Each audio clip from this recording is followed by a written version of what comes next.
한판 브리핑 민동기 평론가 나오셨습니다. 어서 오십시오. 안녕하십니까. 예, 자 국민의힘이 윤석열 후보의 부인 김건희 씨와 기자 간의 전화 녹취록 보도를 할 예정인 MBC를 상대로 방송금지 가처분을 신청했네요. 서울 서부지법에 김건희 씨 명의로 제출을 했고요. 서부지법은 내일 오전 11시를 신문 기일로 잡았습니다. 예. 어제 오마이뉴스가 보도를 했죠. 이 김건희 씨가 6개월 동안 한 매체 기자와 통화를 했고 한 방송사가 7시간 분량의 통화 내용을 공개할 것이다. 이렇게 보도를 했는데 그 방송사가 MBC고요. 프로그램은 스트레이트인 것으로 지금 알려졌습니다. 예. 스트레이트는 일요일 날 이제 방송이 되는데요.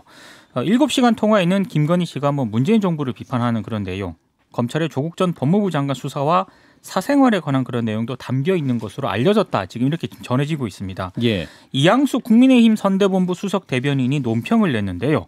서울의 소리와 김건희 씨가 인터뷰가 아니라 사적 통화를 10번에서 15번 정도 했다고 밝혔고요.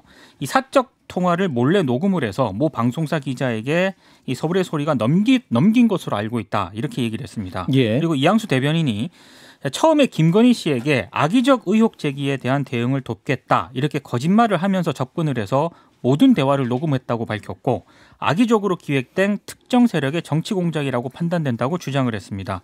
국민의힘이 이 유튜브 채널 서울의 소리 그 기자를 공직선거법 및 통신비밀보호법 위반으로 고발을 했고요.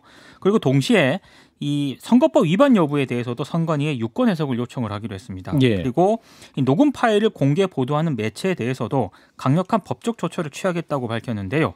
이 김재원 최고위원이 클린 선거 전략 본부장을 맡고 있거든요. 예. 오늘 CBS 인터뷰에서 사적인 대화였고 이 녹취 공개를 이른바 몰카 행위에 버금가는 악질 행위다라고 주장을 했는데요. 예. 서울의 소리 측이 입장을 내놓았습니다. 처음부터 그 해당 기자가 기자라는 신분을 밝히고 통화했다 이렇게 해명을 했고 자신들이 보도를 하게 되면 신뢰도가 떨어진다고 할까 봐 공익적 차원에서 공영방송에게 제보하게 된 것이다. 이런 입장을 내놓았습니다. 예, 저희가 백은종 서울의 소리 대표를 사전에 만나서 녹음을 진행했습니다. 함께 좀 들어보시죠.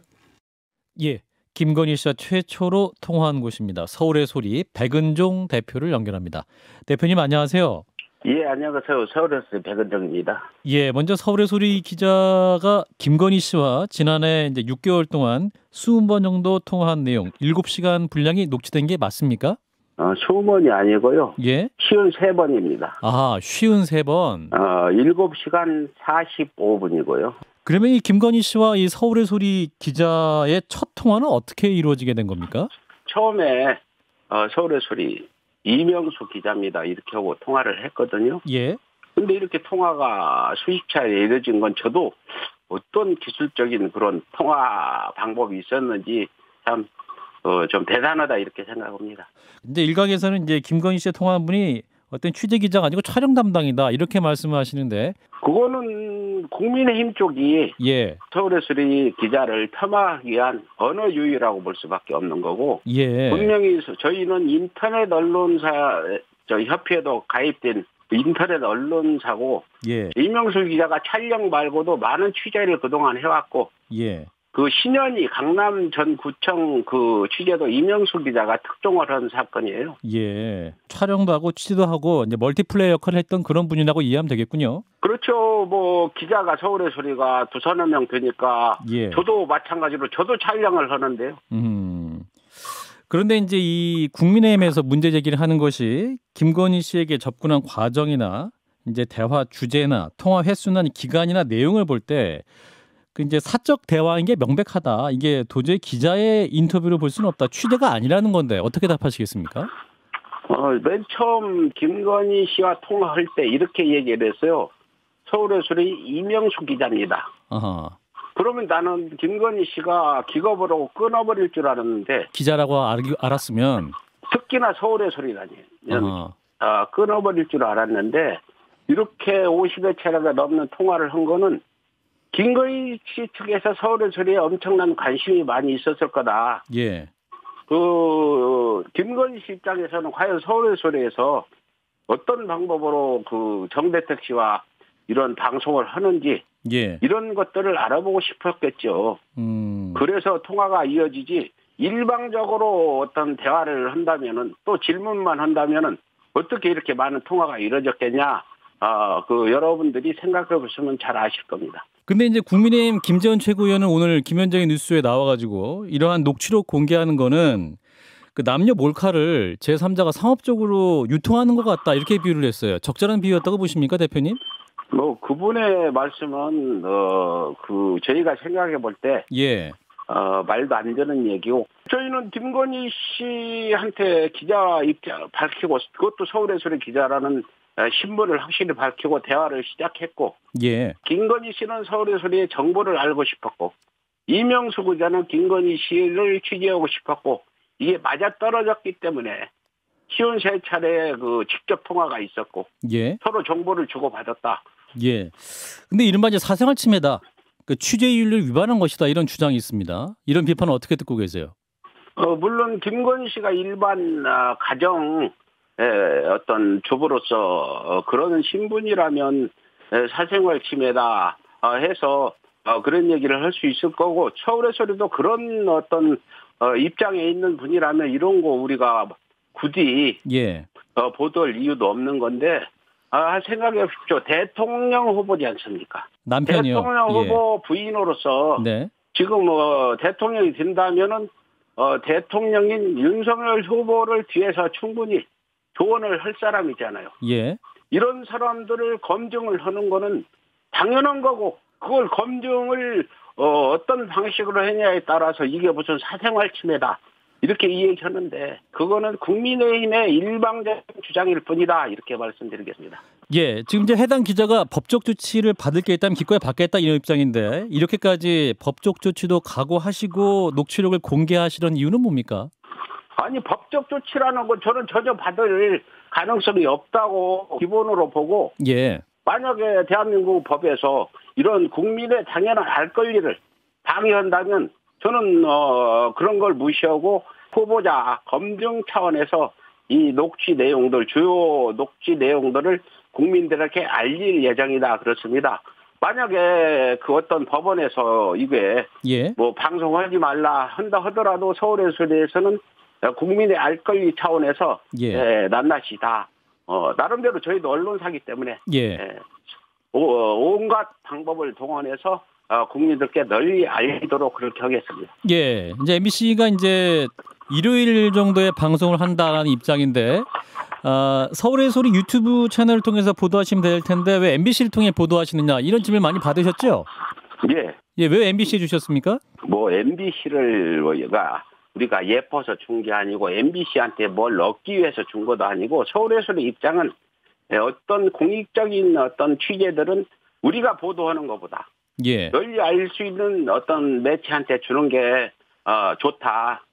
우리는 그걸 지향하기 때문에 과거에도 신현희 강남구청 사건도 서울의 소리가 취재를 했는데 그걸 JTBC한테 저희가 불러다가 줬어요. 예. 또 한겨레한테도 주고 저는 어떤 단독 보도나 특종이나 이런 걸로 해서 서울의 소리 어떤 영업이익을 추구하려는 그런 언론사가 아니고 예. 공익을 위해서 활동해온 단체라고 저는 생각하기 때문에 그렇게 MBC한테 준 거고요. MBC한테 준 또 하나의 이유는 MBC가 보도를 해야 많은 국민들이 볼 수도 있고 신뢰성이 높아질 거 아닙니까? 예. 아무래도 서울의 소리는 편향적인 그런 유튜브 언론이라고 여러분들이 생각하기 때문에 우리가 보도를 하게 되면 저거 믿을 수 있나? 저 거짓말 아니야 이런 의구심을 가질 수 있기 때문에 예. 공영방송인 MBC뿐 아니라 저희는 KBS나 뭐 SBS 뭐 이런 전부 방송단한테 앞으로 그 제공할 계획입니다. 예. 지금 이제 내일 법원에 가처분 신청을 냈어요. 국민의힘에서. 근데 가처분 신청이 인용이 되면 MBC가 만약에 방송을 못할 경우도 있지 않겠습니까? 주말에? 예. 예. 그러면은 서울의 소리 유튜브 채널을 통해서도 하루라도 빨리 공개할 의향이 있으십니까? MBC가 보도를 보다면 KBS가 보도하겠다면 KBS한테 보도를 해달라고 저희는 부탁을 할 거고 나머지 언론사들이 하겠다면 그쪽에 먼저 줘서 보도를 하도록 하고 서울의 소리는 이거 보도할 그런 생각이 없습니다. 별로. 그래서 다른 언론사들이 정말 메이저급 언론사들이 보도할 의향이 있다면 그쪽에 다시 제공을 하려고 그렇게 생각하고 있습니다. 예, 대표님 마지막으로 한 질문만 더 드리면 이제 국민들의 알 권리를 위해서 꼭 알아야 할 부분이 있었다 이런 말씀을 하셨는데 어떤 부분을 국민들에게 알리고 싶었던 겁니까? 김건희 씨와 윤석열 대통령 후보 간에 예. 어떤 김건희 씨가 위치에 있는가? 또 과거 윤석열 검찰총장이 어떤 일을 할 때 예. 그 내용들이 어떻게 해서 진행됐는가 이런 부분들이 굉장히 중요한 부분이다. 예. 대통령이 되면 아무래도 대통령은 자기 부인의 이 얘기를 안 들을 수 없잖아요. 김건희 씨는 최근에 이제 그 허위 경력 문제로 이제 대국민 사과를 할 때 이제 아내를 쓰는 역할을 할 것이지 전혀 나서지 않겠다 이런 말씀도 하셨잖아요. 그럼에도 불구하고 필요하다라는 생각을 하고 계십니까? 그거는 어떻게 우리가 보편적으로 생각해 볼 때 같이 사는 부부인데 영향력을 행사 안 하겠다. 그런데 영향력 행사가 안 됩니까? 따로 김건희 씨가 어디 외국 나가서 혼자 산다면 몰라도 대한민국에서 윤석열 후보가 대통령이 되면 당연히 청와대로 들어갈 거고 부속실에서 대통령의 어떤 그 역할들을 보조해주는 역할은 당연히 할 거 아닙니까? 예. 그거는 국민을 기만하는 이야기고 선거전에서 할 수 있는 이야기지 과연 이루어질 수 없는 그런 허언이다 저는 이렇게 보고 있습니다. 그런 의미에서 공개를 결정하셨다 이렇게 듣겠습니다. 예, 대표님 말씀 고맙습니다. 예. 서울의 소리 백은종 대표였습니다. 예, 백은종 대표와의 사전 인터뷰 들으셨고요. 국민의힘의 반론 입장 2부에서 이수정 교수님, 국민의힘 전 선대위 위원장으로 활동하신 분이죠. 또 인터뷰에서 더 여쭤보고요. 내일 법원의 가처분 결정이 나오면 또 후속 보도도 이어가도록 하겠습니다. 자, 일단은 국민의힘의 입장 그리고 서울의 소리 측 입장을 이제 들으셨는데 어떻게 들으셨는지 진 작가님부터 말씀 주실까요? 뭐 그건 법원에서 판단할 문제인 것 같아요. 네. 뭐 이쪽 사람은 뭐 이쪽 사람대로 할 얘기가 있고 또 저쪽에선 저쪽대로 할 얘기가 있을 것 같은데 네네. 좀 역겨워요, 사실은 이게. 왜냐하면은 이 페어플레이가 아니라는 건 다 알잖아요. 첫째로는 여기 보면 이 말에 따르면 도와주겠다고 하고 접근을 했거든요. 그러니까 굉장히 내적인 신뢰 관계가 성성됐으니까 50차례나 통화할 수 있었던 거 하잖아요. 네. 근데 그거를 이제 이용을 하는 거고 두 번째로는 뭐냐면은 이게 정말로 보도할 가치가 있었다라고 한다면은 그때 통화한 직후에 했어야지 이걸 묵히고 해서 특정한 시점을 봐서 터뜨린다라는 것이고요. 그다음에 세 번째 보도할 거라면 자기들이 보도를 하지 왜 다른 언론사에 줘요. 그런 다음에 뭐라고 그랬냐면 좀 전에는 자기들은 보도할 의향이 없다. 그렇다면 그건 취재가 아니란 얘기예요. 그러니까 이런 문제거든요, 지금. 그래서 이게 뭐 어떻게 될지 모르겠지만은 뭐 이게 얼마나 국민들의 알 권리와 관련이 있는 건지는 모르겠어요. 어쨌든 뭐 이게 가처분 신청이 기각이 되고 그다음에 이게 보도가 나온 다음에 정말 이게 보도할 가치가 있는 그런 정보였는지는 나중에 따져봐야 될 것 같아요. 예, 어떤 내용인지도 아직 명확히 발견이 하나도 없기 때문에 자 김성애 소장님. 일단 서울의 소리라는 매체가 유튜브를 중심으로 활동을 하지만 어쨌거나 인터넷 언론사로 등록을 해놓은 정식 언론사이기도 하고요. 예. 그리고 저도 옛날에 저는 뭐 관심 있게 보지는 않았는데 이 정대택이라는 분, 그 윤석열 후보의 장모인 최은순 씨와 최초의 그 부동산 관련돼서 분쟁을 나서 10몇 년째 싸우고 있는 분이죠. 예. 그 중간에 본인이 징역도 살고 오시고 끝까지 본인이 억울하다는 입장을 지금 10몇 년째 밝히고 있는 분 아닙니까? 예. 이 중간에 얽혔던 분 같은 경우에는 뭐 본인 지명으로 돌아가셨는데 이분도 보면 김건희 씨가 1억을 건네주는 과정에 대한 뭐 의혹 보도도 있었고요. 예. 그 정대택 씨가 뭐 제가 정확히는 모르겠는데 수십 차례 출연해서 최은순 씨와 김건희 씨에 대해서 비판을 하던 그런 방송이 서울의 소리거든요. 예. 여기 매일 나오던 사람이라 서울의 소리에 기자가 연락을 해왔다고 했을 때 김건희 씨 입장에서는 자기 입장에서는 본인과 본인 어머니에 대한 매일같이 이 뭐 본인들 입장에서 모함하는 방송을 했던 사람들인데도 통화를 했다. 이런 것은 이제 양측의 거래의 조건이 있었기 때문에 통화가 이루어졌을 것으로 보는 게 합리적이겠다. 그러니까 이건 속일 수 있는 매체가 아니에요. 이 매체가 너무나도 뚜렷하게 목적을 정기적으로 드러내고 했기 때문에 예. 그래서 저는 그렇게 해서 나온 통화 내용이 사적인 대화로 보는 건 너무 어려운 이야기가 아닌가 싶은 생각이 들어서요. 관련 보도를 보고 나서 나머지 이야기는 할 수 있을 것 같습니다. 진 작가님. 순진하다라고 얘기를 해야 될 것 같아요. 누가 자기가 정말로 김건희 씨. 얘기를 하게 되면 저 사람들이 알아듣고 그렇게 보도를 해줄 거다라고 기대를 했는데 예. 이 매체의 성격이라는 게 알잖아요. 거의 뭐 그런 수준인데 그래서 제가 볼 때는 이분이 이렇게 그 현실 물정을 잘 몰랐던 것 같고 그런 예. 가운데서 기자를 가서 턱없이 그냥 믿어버렸던 것 같아요. 일단은 이 서울의 소리 측에서는 이제 국민의 알 권리다, 이 공익적 가치가 있다 이렇게 주장하는데 해당 보도의 어떤 공익적 가치 이 부분에서는 좀 논쟁 쪽이 있을 것 같은데요. 그 내용이 지금 뭐 찌라시가 얼마나 정확한지 모르겠지만은 예, 누가 예. 그 약간 녹취록 같은 걸 약간 풀어가지고 내용에 대해 말씀하시면 안 되고 예, 예. 돌리곤 있는데 제가 봤을 때는 이렇게 공익적으로 체크해야 할 부분들이 있는 것 같지는 않고. 예, 예. 그래서 뭐 예를 들어가지고 조국 수사와 관련해가지고 굉장히 민감한 뭔가가 있다라든지 이런 건 모를까. 예, 알겠습니다. 김 소장님. 예, 뭐 그것은 보도가 나오면 입증이 될 것이고 지금 뭐 현재 상황으로는 MBC가 보도를 하려고 한다는 거 아닙니까? 예. 공익적인 목적을 입증하는 책임은 거기에 있을 테고 아무런 내용이 없는 정말 말 그대로 사적인 대화 오늘 뭐 밥 뭐 먹어서 이런 걸 물어본 걸 가지고 방송을 한다고 하면 그건 MBC가 비판받아야 마땅할 것이고 예.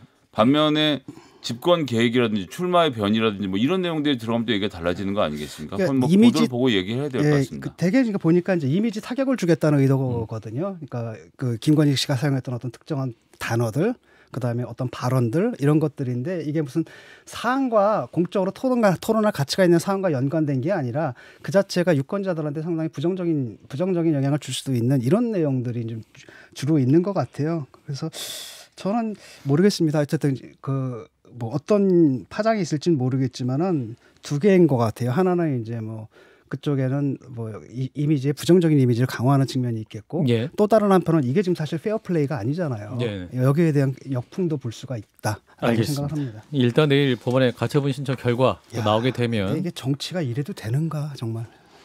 예. 자, 이어서 이재명 후보 얘기입니다. 변호사비 대납 의혹을 제기했던 이모 씨 이제 부검 결과가 나왔는데 심장 질환이 있었다라는 결과가 있네요.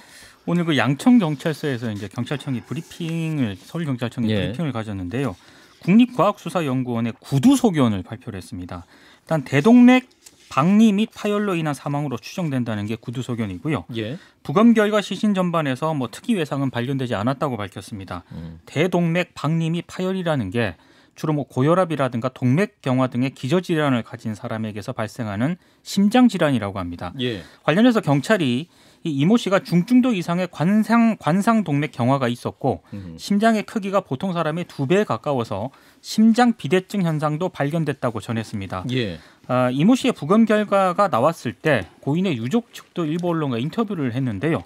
사망 원인보다는 고인이 제기해온 의혹들에 좀 검증을 해줬으면 좋겠다 이런 입장을 밝혔고 오후에는 민주당 그 원외 지역위원장들이 기자회견을 가져가지고요. 예. 한 사람이 죽었는데도 이 경찰 조사가 끝나지 않은 상황에서 뭐 타살, 간접살을 운운했는데 뭐 김기현 원내대표라든가 권영세 선거대책본부장 등을 겨냥을 해서 정계를 떠나길 바란다 이렇게 요구를 하기도 했습니다. 예. 특히 민주당 같은 경우에는 흑색 선전을 이용하는 국민의힘은 그 뿌리가 의심된다 이렇게 좀 비판적인 성명을 내놓았고요. 뭐 김기현 국민의힘 원내대표 같은 경우에는 어제하고 오늘 계속 인터뷰를 통해서 이재명 후보의 책임론을 거론을 했고 예. 특히 유족 측 대변인 말을 좀 전하면서 민주당과 이재명 후보 측에서 계속 고인을 압박했다고 얘기하지 않느냐. 그러면 제대로 수사를 안 한 검찰도 잘못이다. 이렇게 주장을 했습니다. 그리고 지금 이모 씨 사망과 관련해서 보수 성향 시민단체들이 서울경찰청을 방문을 해서 민주당 대선 캠프 공보단 관계자를 이 공직선거법상 허위사실 유포 혐의 수사를 요구하는 고발장을 냈다고 밝혔는데요. 예. 이재명 후보 캠프가 배포한 자료에서 변호사비 대납 의혹을 허위 주장이라고 명시한 점을 좀 문제를 삼았던 것으로 보입니다. 그리고 법치주의 바로 세우기 행동연대도 이 국민신문고를 통해서 성명불상의 민주당 관계자와 이재명 후보 캠프 관계자를 협박 및 강요미수 혐의로 고발했다고 밝혔습니다. 예. 자, 일단 부검 결과가 나왔고 또 고인이 힘들게 계단을 오르는 CCTV 사진 화면까지 공개가 됐는데 자, 이재명 후보에게 도의적 책임이 있다. 어제 저희 방송에 나왔었죠. 김기현 원내대표는 또 간접살인이다 이런 주장까지 했는데 국민의힘 주장 어떻게 보시는지 진 작가님부터. 일단 부검 결과가 나왔기 때문에 그 주장은 힘을 잃었다고 생각을 하고요. 네. 저 같은 경우에는 이분이 그러니까 모텔에 그날 들어가서 그날 사망했으면은 모르지만은 그 3개월 투숙을 했다는 장기 말을 딱 듣고 투숙했죠. 그렇다면 이것은 단순한 병사일 가능성이 크다라고 좀 판단을 했거든요. 예. 물론 이제 다른 가능성을 배제할 수는 없겠지만은 근데 일단 이게 나왔다라고 한다면 이 부분에 대해서는 그런 주장을 좀 철회하고 사과하는 게 맞다고 보거든요. 좀 어제도 우리가 이제 어제 나왔죠. 했는데 예. 상당히 강하게 비판을 하셨잖아요. 맞습니다. 네. 네네. 말을 꺼내기가 뭐 할 정도로 굉장히 격앙되셨는데 예. 그 부분에 대해서는 우리가 좀 지나쳤다라고 간단하게 사과하고 끝내는 게 좋을 것 같습니다. 예, 김 소장님. 예, 사람이 돌아가시고 국가수 이 구두 조사 결과가 나올 때까지 하루 정도 걸렸어요. 이게 뭐 그러니까 이런 종류의 일들이 벌어지면 보통 하루 이틀이면 결과가 나오거든요. 그런데 어제 이준석 대표부터 시작해서 원내대표까지 뭐 간접 살인부터 시작해서 뭔가 의혹이 있는 것처럼 한참들 하다가 지나가고 나서 어쨌건 결과적으로 3명이 죽은 거 아니냐라는 이 식으로 논리를 몰고 가서 이 유족들한테도 그렇고 이 고인이신 분한테도 그렇고 큰 무례를 범했다라고 생각해서 이 문제는 좀 저번 이런 문제에 있어서만큼 정치가 좀 한 발 떨어져서 경찰의 수사 결과를 지켜보고 미진했을 경우에 말씀들을 더 하시는 게 좋지 않을까 좀 부끄럽습니다. 이게 이제 이런 문제거든요. 김건희 씨 그 녹취록 문제도 그렇고 이것도 그렇고 네. 사실 이제 논리적으로 따지는 게 아니라 많은 사람들은 어떤 일을 판단할 때 이성보다는 감정에 따르거든요. 예. 그러니까 그 이미지를 이제 뒤집어 씌우려고 좀 그러는 것 같아요. 그래서 저는 그러니까 누구나도 이렇게 판단할 수 있지 않습니까? 최소한 그 말씀하신 대로 아니 뭐 부검 결과가 나온 다음에 얘기해도 안 늦잖아요. 그런데도 미리 이제 얘기를 한다라는 것은 이게 사실과 상관없이 부정적인 이미지를 뒤집어 씌우겠다라는 의도잖아요. 예. 그래서 이런 게 좀 우리나라가 좀 과도하게 심한 것 같아요. 좀. 예. 이번 대선에서 좀. 예. 이번 대선은 아주 최악이고요. 예. 자, 안타깝습니다. 자, 정의당 얘기를 좀 하면서 마무리할게요. 심상정 대선 후보 어제부터 밤에 선거운동 일정을 전격 중단 선언을 했고 오늘은 선대위가 총 사퇴했습니다. 그러니까 어제 정의당 선거대책위원회 대변인실이 기자들에게 공지를 보냈거든요. 예. 심상정 후보가 현 상황을 심각하게 받아들이고 이 시간 이후 모든 일정을 중단하고 숙고에 들어갔다 이런 메시지를 밝혔습니다. 예. 지지율 하락세를 보이는 것에 대한 문제의식이 컸다. 이게 언론들의 대략적인 분석인데요. 예. 심상정 후보가 어제 한국기자협회 초청 토론회하고 채널의 인터뷰 등의 일정을 소화한 다음에 선대위 쪽에 연락을 해서 일정 중단이 필요하다 이런 입장을 좀 전한 것으로 전해지고 있습니다. 예. 심상정 후보는 어제 저녁 극소수 인사들에게 일정 중단을 통보를 하고 휴대전화를 지금 꺼놓은 채 칩거에 들어간 상태인데요. 경기도 고양시 자택 인근에 있는 것으로 지금 알려졌습니다. 예. 관련해서 말씀하신 것처럼 정의당 선대위가 주요 보직자들의 총사퇴를 결의를 했는데 여영국 대표가 오늘 오전에 심 후보의 의원회관 사무실을 방문을 했고요. 사무총장 등 당 집행부를 소집을 해서 내부 논의를 마친 뒤에 이런 결단을 공지한 것으로 전해졌습니다. 예. 원래 당 지도부가 결정 주체인 심 후보와 연락이 되지 않아서 진위를 파악하지 못하는 그런 상황이었는데 일단 당 차원의 뭐 쇄신 의지를 먼저 보여주자 이런 차원에서 선대위 해체 결단을 내린 것으로 해석이 되고 있습니다. 예. 자, 지금 이제 노컷뉴스 저희 CBS 단독으로 유호종 장혜원 의원 투톱 체제로 선대위를 활동을 전환하자 이런 의견도 있다라는 이제 보도도 나오고 있는데 지금 정의당 상황 그리고 심상정 후보의 마음은 어떤 것일지 진 작가님부터 좀 말씀 주시면.